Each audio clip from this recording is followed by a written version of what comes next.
राधे राधे। श्री राम जी ने पूछा, शास्त्रवेत्ताओं में श्रेष्ठ गुरुदेव, आत्मज्ञान की प्राप्ति कराने के लिए कौन सा शास्त्र मुख्य है, जिसका ज्ञान प्राप्त कर लेने पर मनुष्य को कभी शोक नहीं होता। यहाँ सत्संग, संतों का संग और शास्त्रों का अध्ययन, स्वाध्याय के लिए को मुक्ति के लिए उपाय बताया है, बार बार बताया गया भगवान वशिष्ठ जी के द्वारा।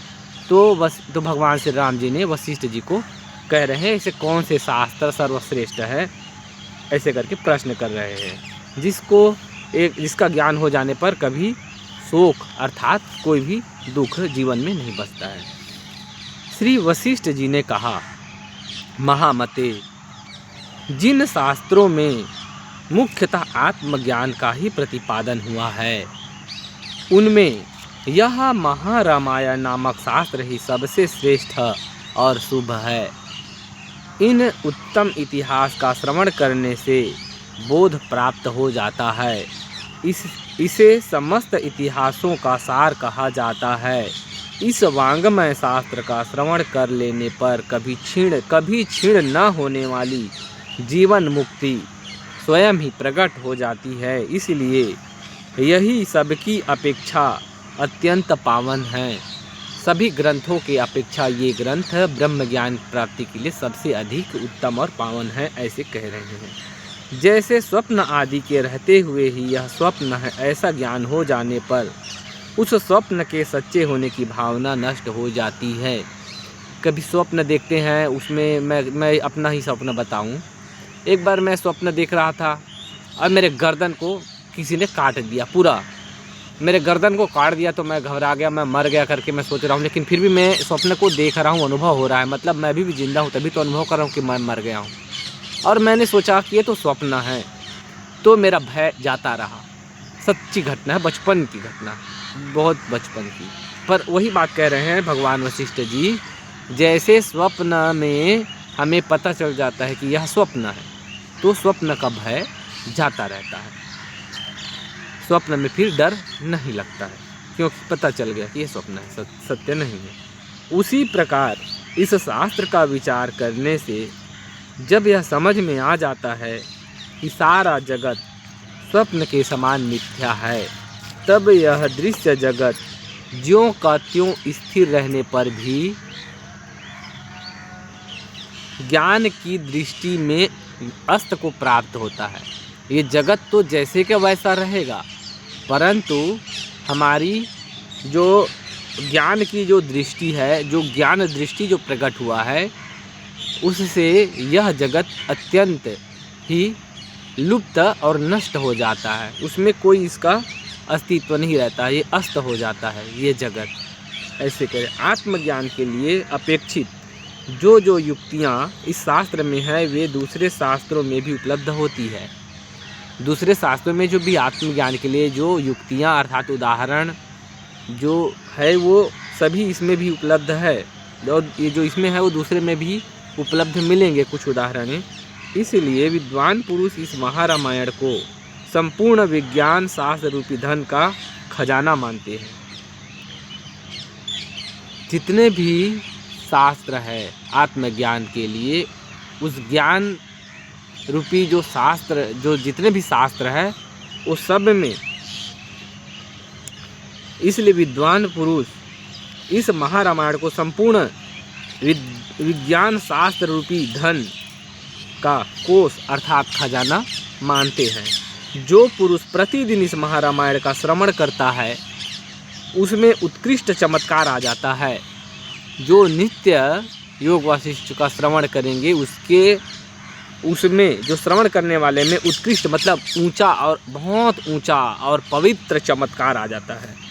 उसकी बुद्धि अन्य ग्रंथों के स्वाध्याय से उत्पन्न हुए बोध की अपेक्षा उत्तम बोध को प्राप्त कर लेता है। अन्य बहुत से ग्रंथ को जो पढ़ने से जो उसकी बुद्धि में जो विकास होता है, उससे कई गुना अधिक इस शास्त्र के अध्ययन से बोध ज्ञान प्राप्त होता है। इसमें संशय नहीं है।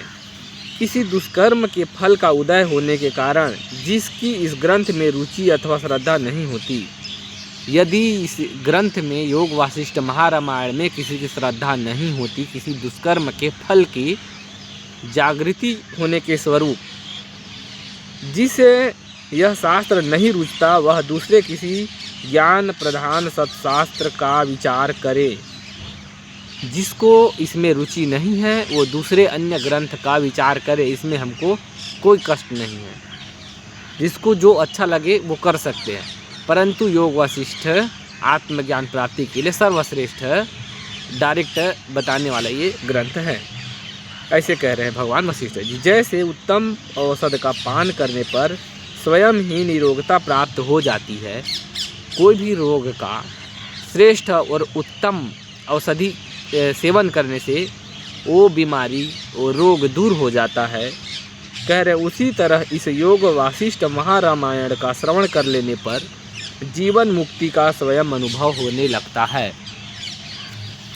जैसे दवाई खाने से रोग दूर हो जाता है, वैसे ही योग वासिष्ठ महारामायण का नित्य श्रवण और पठन करने से जो जीवन मुक्ति का स्वयं अनुभव होने लगता है, अर्थात जीते जी मुक्ति का अनुभव आप करने लगेंगे।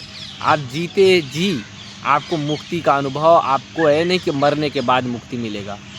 जीते जी जब आप मुक्त हो जाएंगे तो इस संसार में चाहे प्रलय आ जाए, चाहे भूकंप आ जाए, चाहे मृत्यु आ जाए, चाहे राज सिंहासन मिल जाए, ना आप सुखी होंगे ना आप दुखी होंगे।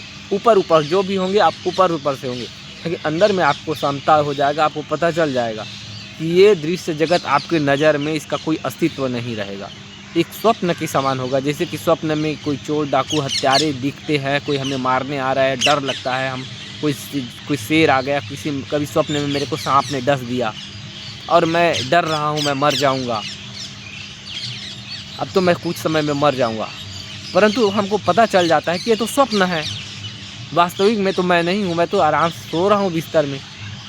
तो वो दुख जाता रहता है। वैसे ही फिर भी वो जगत रहेगा, स्वप्न जगत, पर भय जाता रहेगा। उसी प्रकार से इस योग वासिष्ठ के श्रवण से आपका इस जगत का जो दुख है, सुख है, इसका कष्ट हमेशा के लिए शांत हो जाएगा और आप जीते जी मुक्ति का अनुभव करेंगे। आप जीवन मुक्त महापुरुष बन जाएंगे और आपके दर्शन करने वाले लोगों को भी कुछ न कुछ आनंद और शांति और मुक्ति का अनुभव होने लगेगा। ये उसका फल है। जैसे बर्फ़ के नज़दीक जाओगे तो शीतलता का अनुभव होगा, अग्नि के नज़दीक जाने से आपकी ठंडी दूर हो जाएगी। और ऐसे ज्ञानी पुरुष जिसके नज़र में इस जगत का अस्तित्व कुछ भी नहीं है, ऐसे समझ रखने वाले संत महापुरुष के नज़दीक में जाने से ही जो आपको आत्मिक शांति मिलेगा, आपके विचार शांत होने लगेंगे। जो ध्यान और तपस्या करने से जो फल मिलता है, वही ऐसे संतों के नज़दीक में जाने मात्र से उसका अनुभव, उसका एहसास, उनका कुछ न कुछ असर और प्रभाव हमको भी आभास होने लगता है। ऐसे आत्मज्ञानी महापुरुषों का प्रभाव ही होता है। राधे राधे। इसलिए आप सभी योग वासिष्ठ का श्रवण करें।